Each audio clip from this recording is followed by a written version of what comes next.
अम्मा भी आपकी ना मानकर बहुत बड़ी सजा झेली है मैंने।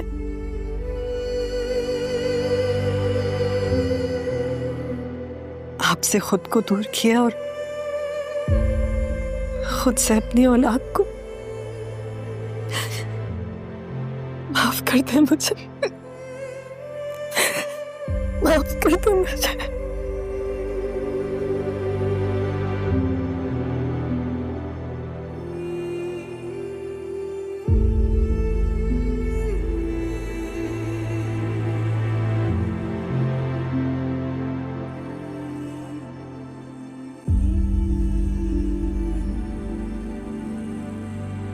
इस तरह तस्वीरों को अगर चूम कर माफी मिला करती तो दुनिया में कोई खतावार नहीं रहता।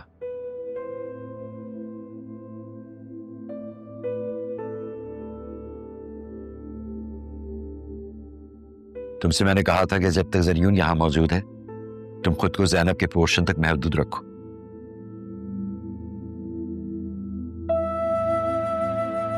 नहीं रोक सकी खुद को पापा। आपके इतने पास आकर भी खुद को दूर नहीं कर सकती।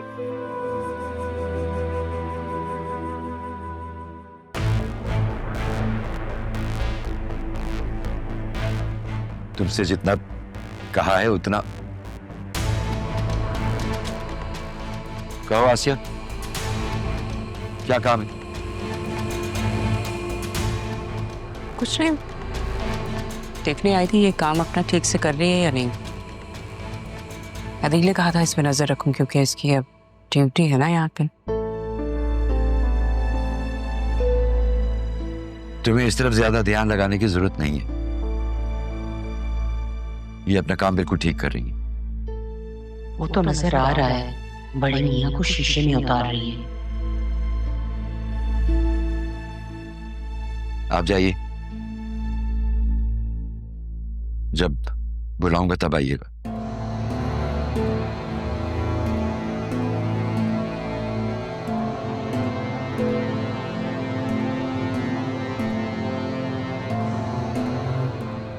क्या देख रही हो इस तरह? कुछ नहीं।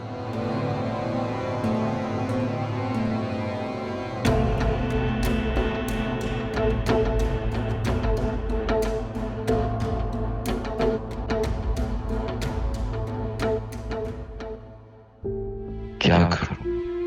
तुम ही बताओ। तुम्हें देखता हूं तो वो हज़ियत याद आ जाती है जो वो तुम्हें देखकर गई। उसे देखता हूं तो दिल तड़प जाता है। क्या करूं मैं? कहां जाऊं?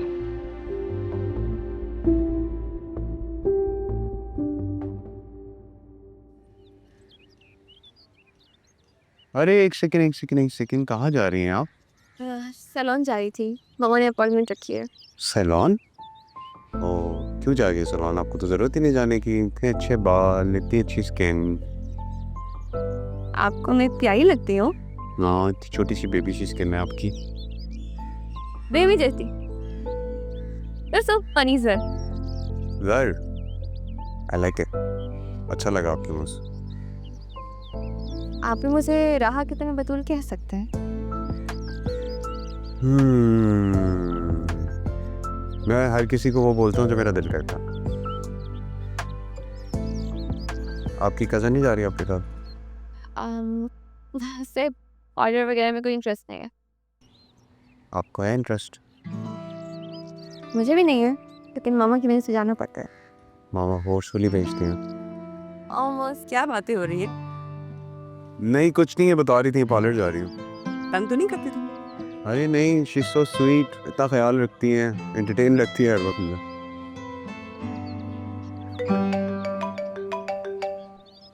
एक second, I have to take this. One second.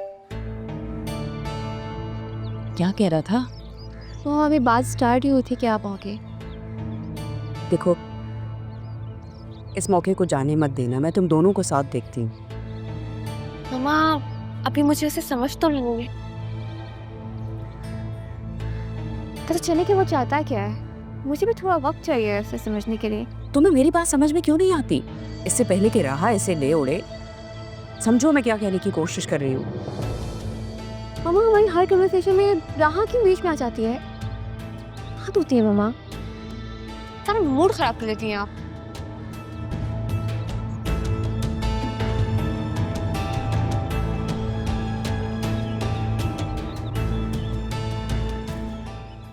आपकी वालिदा का सुनकर बहुत अफसोस हुआ। अल्लाह उनकी आगे की मंजिलें आसान करे। आमीन। सॉरी और शुक्रिया। जिस दिन आपकी कॉल आ रही थी तो मैं इट्स ओके, मैं समझ सकता हूँ। चलें अब काम की बात कर लेते हैं। आप यहाँ पर साइन कर दें। इसमें आपकी तनख्वाह और मराद के बारे में सब कुछ लिखा है, ठीक है? जब तक मैं आपको आपके काम के बारे में समझा देता हूँ। जी। आपने इन्वेंट्रीज करनी होंगी कैफेटेरिया में जो भी सामान लाया जाता है, और कुछ लोग बाहर से खाना लाते हैं, घर से खाना लाते हैं और कैफ़े में बैठ कर खाते हैं, उनकी तो खैर है। लेकिन कुछ लोग कॉफ़ी के बहाने वहाँ पर बैठकर सिर्फ बातें वगैरह करते हैं, उन पर आपने ध्यान रखना होगा। एक बात और, कैफ़े में स्टाफ के साथ मिलकर काम भी करना होगा। मिलकर? पर मैं तो एज सुपरवाइजर आ रहा हूँ। बिल्कुल ऐसा ही है, लेकिन जो मैं कह रहा हूँ वो भी ज़रूरी है। आपको अगर सुपरवाइज़र के साथ साथ ये काम भी जानते होंगे तो आप सब लोगों से काम करवा सकेंगे।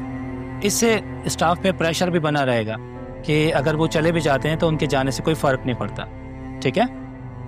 जी, मैं पूरी कोशिश करूँगा कि शिकायत का मौका ना मिले। आइए मैं आपको कैफेटेरिया का विजिट करवा देता हूँ। आपको मैं ये भी बता देता हूँ कि कहाँ पर क्या क्या रखा हुआ है, ठीक है? जी।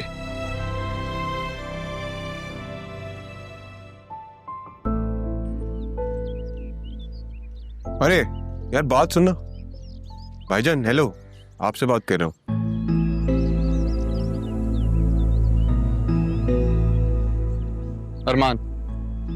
अरमान नाम है मेरा। ओके मिस्टर अरमान, क्या आप मुझे बाहर ड्रॉप कर देंगे? क्योंकि मुझे राइट हैंड गाड़ी ड्राइव करनी नहीं आती है, मुझे अंकल के काम से जाना है। सॉरी, नहीं हो पाएगा। सैफ साहब के काम से जा रहा हूँ। तो मैं भी तो घर का फर्दी हूँ, ड्रॉप कर दो। अजीब, क्या आदमी है।